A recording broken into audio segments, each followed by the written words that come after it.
Tuli mu Parliament era nga abakulembeddwamu okugabana ensimbi eziri wakati w'obukadde 10 bakulembeddwa akabondo ka Mathias Mpuuga Nsamba. Olunaku olwaleero ebigambo bimuzze ku matama. Omukulu Francis Zaake bw'amulangidde n'amutabukira obutakuta nguzi nakubanga ye yajja mu Parliament kudiibuuda mu ssolo gw'Abannayuganda, ekintu ekyagadde okujja mu Mathias Mpuuga Nsamba mu mbeera. Tujjukira bulungi nti omukulu ono omwaka ogwedde era yakwatibwako mu sikando za milioni 5 era y'omuntu omu akulembedde sikando eya milioni 10 ezaabaweereddwa nga akasiimo Museveni Bonanza mbubeeyagale bubanyumirwe. Kwegamba oluusi ebigambo bikuggwako engeri abasajja bano abali mu Parliament gye beegabanyaamu ssente y'omusolo era gye beeyagalizaamu bo ng'abantu nga tebalina gwe batunuulidde era nga tebalina gwe bagambye nti ono oli ono. Baganda bange, mikwano gyange, twongera obajjukiza n'obategeeza nti mu kaseera kano nga twebuuza ki ekigenda mu maaso, ki ekiddibwako, kiki ekitambula, era tusuubira nti bingi weebiri, bingi bijja kyuka era bingi bijja tambula, n'ate kye tusuubira ennyo nti Bannayuganda bajja kumanya ekituufu one day, one time. Because I'm voted by the people of Tambara and Ugandans at large. And those are my masters, not any soul here in Kampala. So let them not threaten any member, because we will, in the next few months, defend every member of the opposition that has been true to our values. We are going for an election. I can pledge on behalf of the opposition, those of you stand firm, you'll have our full backing, 100%. And the people of Uganda will be so kind to you, to return you. Can you have Uganda? Yeah.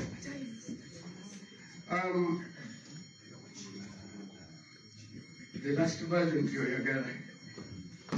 Now, one, twagala okuvaayo n'eddoboozi eryawamu.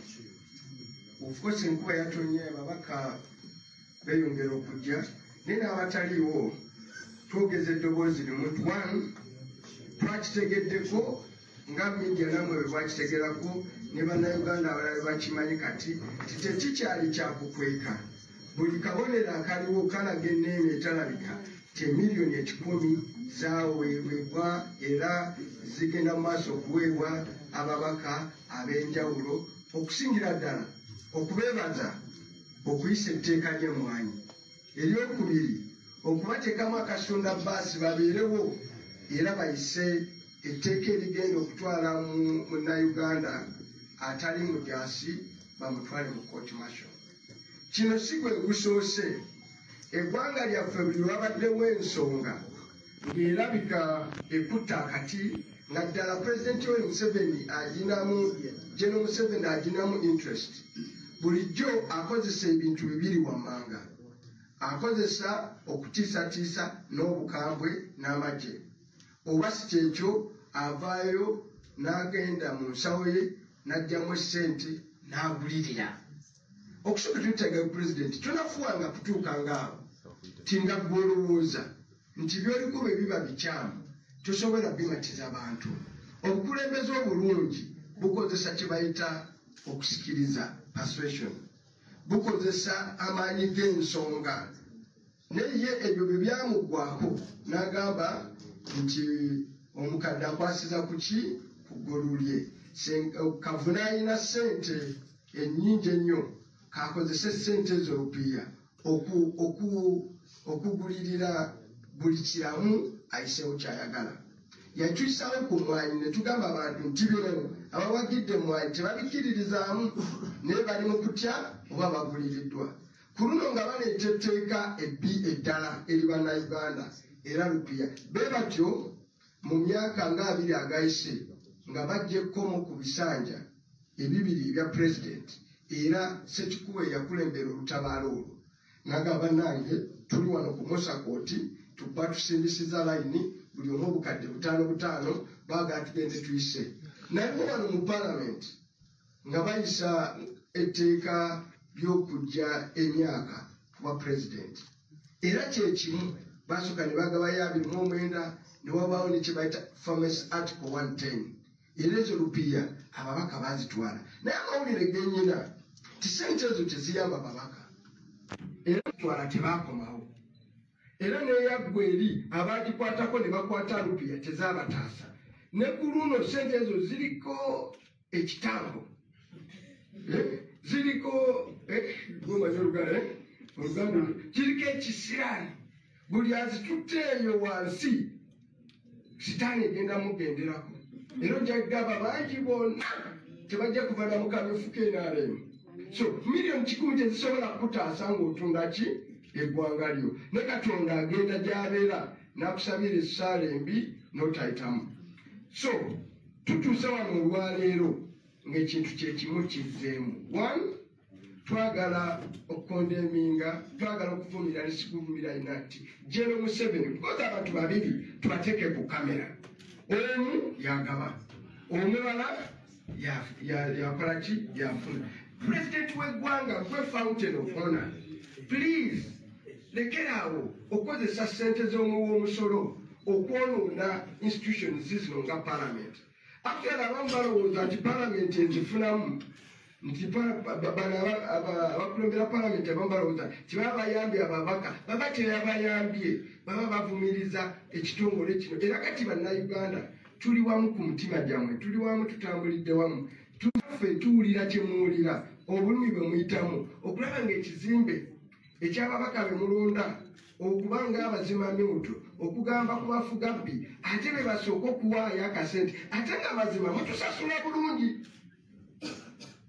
tetuli bantu abasasulwa obuki obubi batusasula akasente akaki akasaanidde era katusobola otutambuza emirimu gyaffe n'olwekyo tuli wamu nammwe ku nsonga eyo twose twagala okuvumirira engeri gye tuyisangamu supplementary nekye bayita kati classified expenditure kyatandise okufuuka ekyenyinyalwa because kati kirabika kisaawo kiri awo buli sente z'okukola ekibi bwe bazipokera ne zijja mu palamenti olw'okuba abakulembeze baba bamanyi nti mulimu ettu lyabwe n'ababaka ne baliisa mu ngeri bwetyo n'obukiiko buno obutula mu sente ezo buteerezebwe bubeereko nga bulungi buli mubaka wa palamenti tuyisiza okutandika ne kaakati tuyisiza nti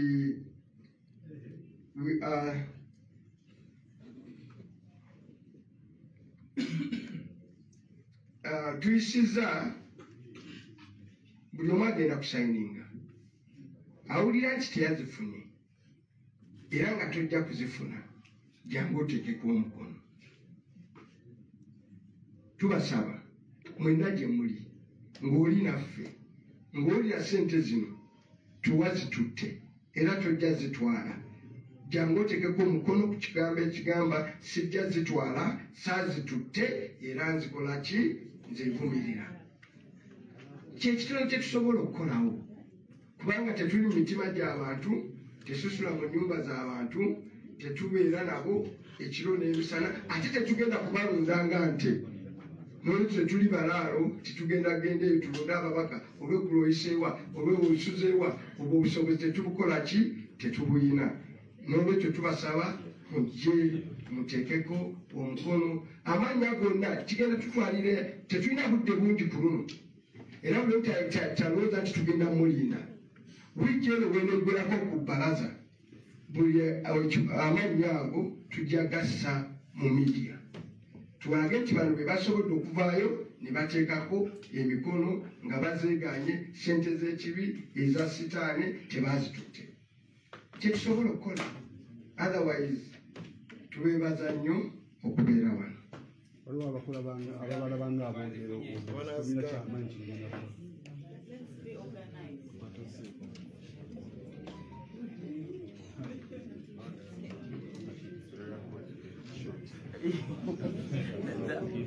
abanga abakola ki aboogera abanyumyamu obunyumi anti ensi eno yava mu kunyumya n'omukwano guva mu kunyumya naawe gwali wano maama ne taata basooka kunyumya ne bayibuli egamba nti kigambo naafuuka omuntu kati okunyumya kwafuukamu ddi okubi naye tetwagala kubiriza bannayuganda by the way mwongere okunyumya ku bubbi buli gye muli mu nnyimbe muki mwongere okunyumya ku bubbi okunyumya tekulimu sitaani ffe bwe tuli wano babatimbuziza mu luzungu tikyanjawulo ki nemanya no ekyenjawulo waliwo obukulembeze obupya obutaaliwo emyaka 2 n'ekitundu ekyokubiri n'embeera yanjawulo kati buli omu ku ffe tulekeraawo okubeera ng'eyo ne tunyooma ebikolwa abala ababaka be muli wano bangi mwekumu abakutte kamera n'abalala abatuwuliriza bangi senga be babadde wano nga be bawadde 10 bandizitutte because some people speak as if bo bali mu heaven bangi kubona abatuwuliza n'abatuvuma eyo abagamba nti tunyumyamu bunyumya be bandizitutte kati bano abazitutte lwaki temubeera nga bamazima bo ne muba praisinga abatazitutte ne mubayitako abazira because the common thing here obutatwala sente bulimu buli kibi bw'otozitwala sipiika agenda kukyawa ayinza n'okumalako ebbanga bw'otozitwale n'abalonzi abamu bayinza ozikusaba nga tozina nga balowooza bazikoze eki wazitutte n'olwekyo bulimu buli kimu kye bagenda okufeesinga abatazikutte n'olwekyo njagala okusikiriza bannayuganda kyengeri gye tusobola okuzimba eggwanga tuliseemu amaanyi abakola ebirungi tubasiime olwo tuvumirire n'abakola ebiki ebibi nemwe buli omu mwagala byonoonese ebad story yesinga okufuna publicity learn to publish also good story n'abakola ebirungi mubasiime mugambe ekikakati bano abatudde wano mubatunule mu feesi mubateeke ku mitimbagano mugambe bano tekuli azitutte bwe kubako yazitutte ng'abadde wano nga mulina obujulizi mumuteekeko kasaako nga kigwegwe yes tiwabadde ne bamuwanga awo nebaleefu nebajeneta muduulu naye tulinayo obujulizi obulaga nti gwe bwobanga naawe oli w'amazima naawe bwemuteekako ng'amazima oli mu byabufuzi kuba mwesimbyeko naawe ofaanana oli yatutte sente because you are also killing an innocent person. So let's as a country common standard eyokutumbula abo abakoze ebirungi n'okuvumirira ebiki ebibi. It's every citizen's duty. Buvunaanyizibwa bwa buli munnansi. Kwange nange ensena nyinayo oluguudo lwentambulako nzekka. Nyinako eddwaliro lyengenda nga nze ndwaliramu nzekka oba bano mwe balwalira. Tulinayo amasomero exclusively nti gasomesa baana baabo. So sente zino ze babba zaffe za maama za taata za baganda bange za bannayuganda n'olwekyo tubeere n'obusobozi. Please I encourage you strongly to live okubeera ku ludda lw'ebitambula ebituufu ebikyamu mu bikondeni wangi abazitutte dda tubagambye mu luzungu bwoba watutte akasente kyabuzira nnyo. Actually goyinza okubeera omuzira w'omwaka senga okaalakaala n'ekikumi n'okireeta wano mu kisawo n'okiga nti kikino ekizibiti nze nange ndikwayo akakadde ng'ozireesa. Yes kyabuzira baze twenkalejinge mu abazitutte basebe ne bannyabo muziteeke ku mabega mu kasawo abataafunye nga muli baawano waliwo buno bwe twafiisizaawo bwe twaddukiddemu emisinde zijyamu jangu nkuweeyo kamu zikomyewo. Ensi eno erikutendereza eriziteeka ne zaabu ku ntaanaayo ng'okikoze n'ekyo kyabuzira. So we encourage you abazitutte please return public money. Ozizzaabo we wazijje ozijjizaani eyazikuwadde kyotozireta waddeweero zijjize yazikuwadde zitwaleko wano ffe ne tukukubiramu kamoralo ng'ogenda nemidia ne tugitegeeza ne tukuyimbiramu n'aleluuya n'otambula bulungi naye bandi ekyo nakyo kyabuki kyabuzira and we encourage you to do so.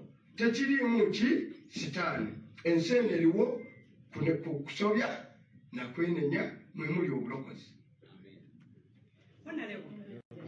Waliwo banywanyi bamwe abali ebweru w'eggwanga mu kaseera kano naye oba oliawo nga nabo bandyagadde okuteeka omukono ku nsonga eyo. Abo tulinabo ebitaaki n'omuwato gwe mutaddewo nti kyova lisiti tugifulumya ku Monday. Secondly, ate kati nga bumanyi ensi bwe yakyuka, we can get your signature online, including the law result is going to sign online.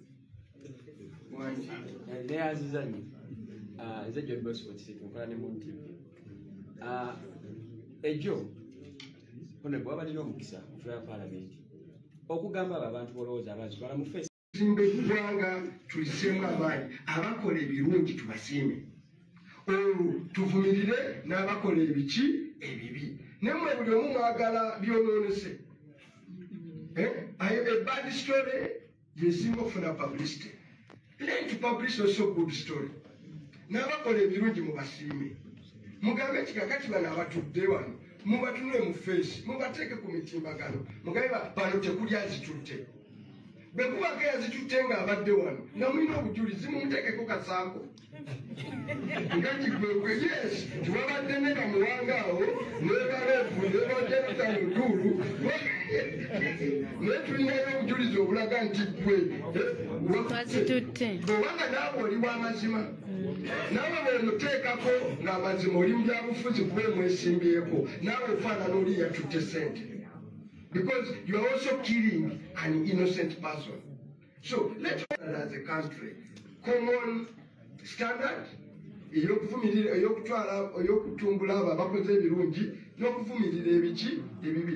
every citizen's duty.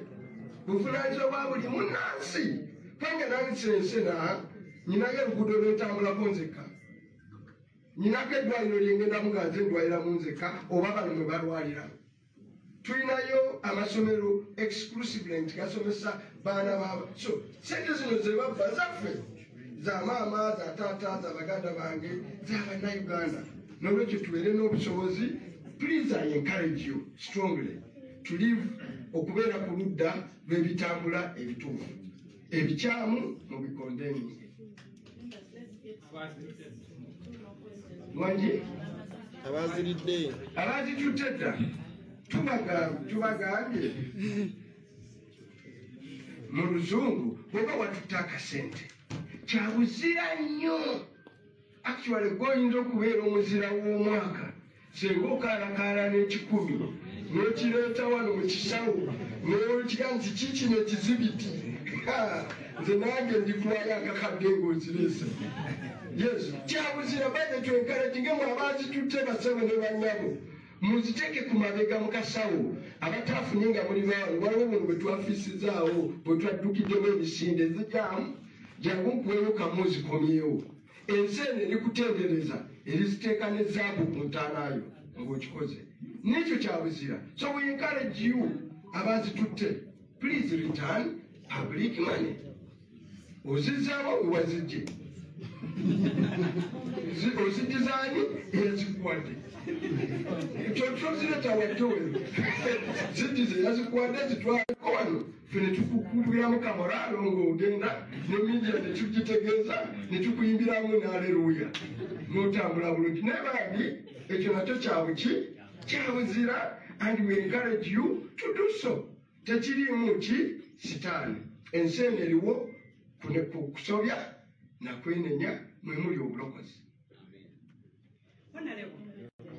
Waliwo banywanyi bamwe abali ebweru w'eggwanga mu kaseera kano naye oba oli awo nga nabo bandyagadde okuteeka omukono ku nsonga eyo. Abo tulina bwebutaki. N'omuwato gwe mutaddewo nti kyova lisiti tugifulumya ku Monday. Secondly, ate kati nga bumanyi ensi bwe yakyuka, we can get your signature online, including the law result is going to sign online.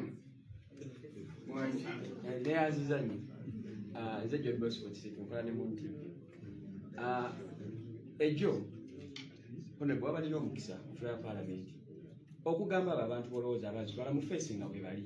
Sabagambye wabaddeyo. Wabaddeyo? Wabadde n'omukisa okubagamba mu face yawe nga bakulaba sabagambye n'obagamba naye ne bakiyiwako amazzi nga tolina bujulizi. Ate bakirizeeko amazzi teri mufu yakkiriza. Bwe wadde obasuubiramu ekyobuzira tebagenda kugambawo kyetwazitutte. Honorable kankubuuze. None yes mbuze ekirala. ekyokubiri wadde ekyo okiremezza okutiisaawo Perception you. ekirala kirimu ekiti nti ogamba nti buli anaasayininga kijja kulaga nti yazitutte bwe mba nazitutte nensayininga ki ekiraga tolina bujulizi bulaga nti ba nazitutte basaazitutte. Please let them sign. Omanyi omukyala bamuyitanga Tereza yali muyindi yabaga nti